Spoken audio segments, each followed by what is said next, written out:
Sadnam. Namaste. I'm Frytz Welcome to my channel, where we are learning to vibrate with the universe and letting the universe show us the way. Today I'd like to talk about something that I have personally been trapped in and perpetuated in my life through subconscious activity, and that is immediately going to the negative mind. Now, it's scientifically proven that that's where the majority of us tend to gravitate towards. We gravitate towards the negative mind first, rather than coming at things from a neutral perspective or a space of allowing.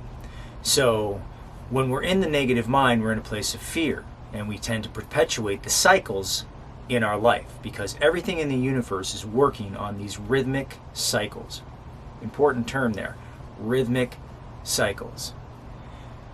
But when we are playing a record in our head, right, that becomes a subconscious activity, right? Becomes a program that starts running in our life. The problem is that the more that program runs, the more it becomes ingrained in who we are, and it becomes a hypnotic rhythm. Just like a river flows, something can get caught in a whirlpool, right? And then it just stops moving. It stops going. It stops going anywhere.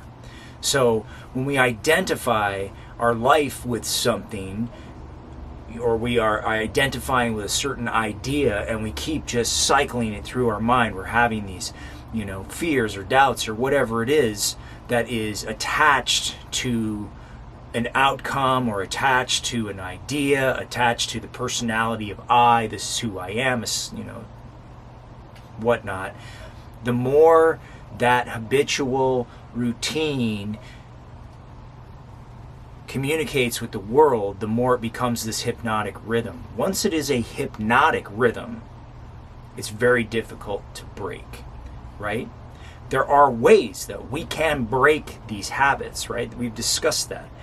I've learned to break a lot of my bad habits, a lot of my negative thinking, and I do it through meditation. I do it through chanting, right? Why not build a hypnotic rhythm of learning to breathe properly and sitting down and actually doing the breath meditation linked below for 40 days, 3 minutes a day, right?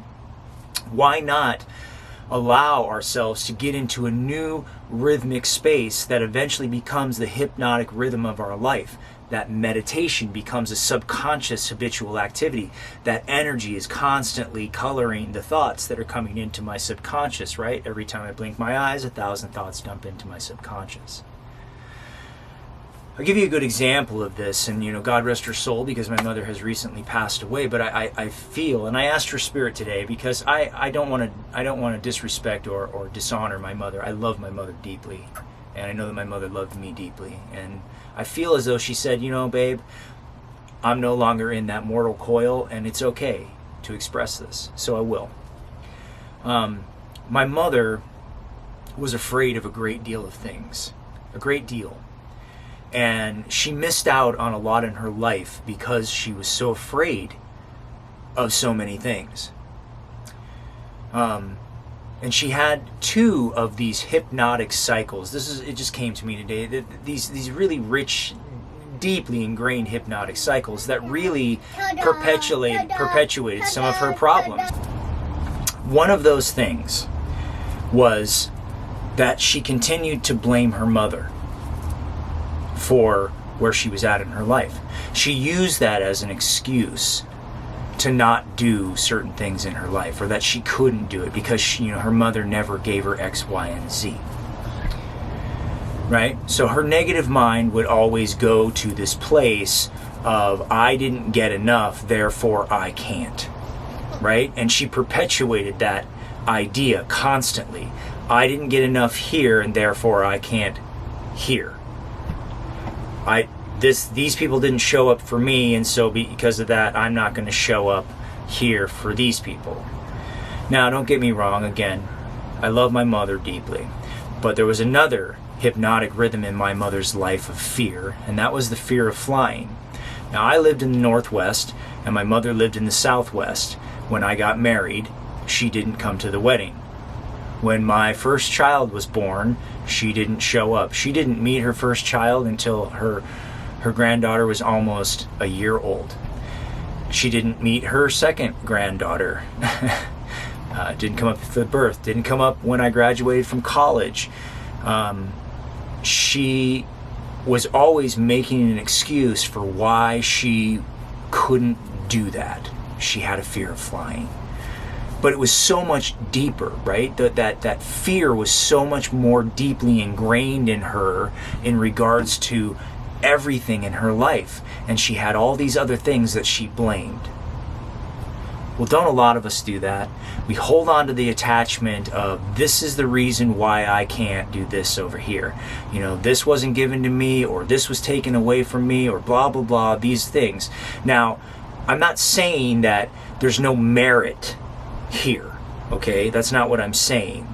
This has merit, but it's how we cope with these situations that attract whatever's going to manifest in our life. So if these things start to make us depressed, if we start to get into a cycle of negativity, then that is what will become the subconscious habitual activity that then perpetuates itself into our life. I can't do this because this is happening to me. I can't do this because of this. I can't do this because of this. Now, again, I'm not saying that there's not a reality structure within there. You know, something is happening that's disrupting your life and you have to face it. I understand that. But again, it's how we face it. So when we're building these rhythms in our life, we're building these meditative rhythms in our life, we're starting to build a whole new hypnotic rhythm. When we're chanting mantra, instead of these negative thoughts going through our mind, when we become so practiced, we can turn to that mantra and start chanting the mantra instead, because we have enough personal awareness to shift where we're going, right? To shift what we're thinking about, what our energy is doing. So it comes to this moment of allowing, because we really create our own resistance. My mother, using her excuse of not getting what she needed as a child to not have what she needed as an adult, and not give what she needed to give as an adult to, you know, say me or my sister, right? Those things were perpetuated because she chose to hold on to these habits instead of breaking them and forming new habits. And we have an opportunity to form new habits and get into a space of allowing. So when these bad things happen to us, which they do, good things happen and bad things happen, it's how we deal with these things as we move through. Can we move into a space of allowing? I see this happening to me, but I trust that the universe has my back. I recognize that there is this resistance in me, that there is this pattern in me. So I'm going to choose to create a new pathway for myself. I'm going to choose to allow. I'm going to choose to think something like, good things are always working out for me. That's one of my favorites with Abraham Hicks and the law of attraction, is good things are always happening for me. Gabby Bernstein likes to quote Abraham Hicks all the time too, and one of her adages is that, you know, when I'm in the form of allowing, then everything works out for the highest good. I will be taken care of when I'm in the space of allowing. See, we create our own resistance. We create our own resistance by already building up in our mind and in our heart what's going to happen, and then we're surprised when that's what happens. Right? So I've done this so many times in my life, but I've done it in ways where it's both been good and bad, right? I've had the prosperity mindset where I'm going to go out and get, and I'm going to take the world by storm, and I did that down in Hollywood, of course. But because I still had negative patterns in my egoic structure of who my identity of I was, I attracted the abundance, but I also attracted negative with it. I got the abundance, but I got a negative attachment with it, okay? Which means that I was making all this money, but I was doing something I hated doing, right? making all this money, but because I had this have-to attitude, well, I have to do this and I have to be able to, I didn't fully believe that I could have what I wanted. I didn't believe it. Because of that is why I was more enticed to, imbibe in libations, because I was unhappy, because my wrong thinking was structured in my ego identity, the personality of I, and so because of that, I had to change those habits. I had to change those ideas. Now, Kundalini Yoga, it is said, shows up in your life when you're ready. When you're ready for it, it shows up. Well, it showed up in my life.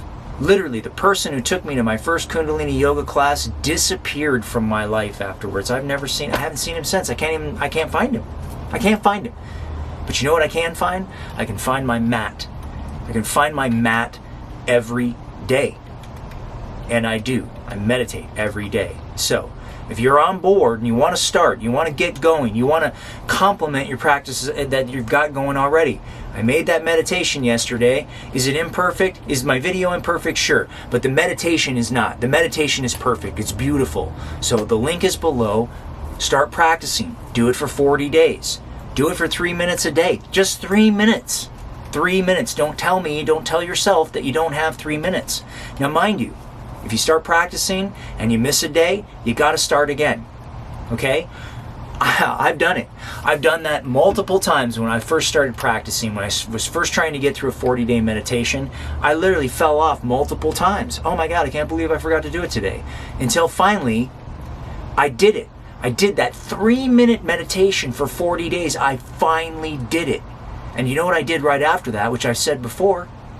I immediately jumped into a 31-minute meditation for 90 days. Literally, immediately, and completed it. Didn't even miss a day on that one. 90 days, 31 minutes a day. After struggling to do 3 minutes a day for 40. That's the quantum leap. That's how we create these new hypnotic rhythms in our life. It's how I've created them in my life. Now, my life is not perfect, but my life, honestly, has been a grand adventure in so many ways. And so many things have come to me that I haven't planned for, that I'm now really working very hard, and I'm still very imperfect in this, okay? But I'm working very hard to put myself into that space of allowing that knows and recognizes that everything works out for me, because it has so many times. Guys, I have experienced miracles in my life that have been almost unbelievable. And I've had to let go of attachments to other certain ideas that I would have, or ideas that... just certain ideas. I don't want to get too deep into the explanation of what those things were, because that's a whole other rabbit hole. But again, energy, frequency, vibration. So we manifest in our life, we start creating in our life what we are putting our energy into, right? What we're putting our frequency and vibration into. When we understand that, we understand the functioning of the universe, and we understand how to work with the law of attraction. So let's start with allowing. Should you take up the mantle of taking on that daily meditation, instead of sitting there trying to figure out everything, don't. Put yourself into the meditation, follow it exactly, and allow yourself to open up to the cosmic force. Keep yourself focused on what you're doing, and know that that's enough to create a new habit. Okay, I think that's it. Thank you for being with me today, day 42 of 90. So we've already made it past the first hurdle, right? The first hurdle is that 40-day commitment to start a new habit. 90 days confirms the habit. 120 days, that habit is who you are. We'll see if we get to 120 days. Maybe we'll stop at 90. I don't know. We'll see. Right now, the commitment is 90 days. Okay? All right. So, thank you so much for being with me. Check out that meditation below. Click the link and get started today. I will see you tomorrow. Sat Nam. Namaste. I love you.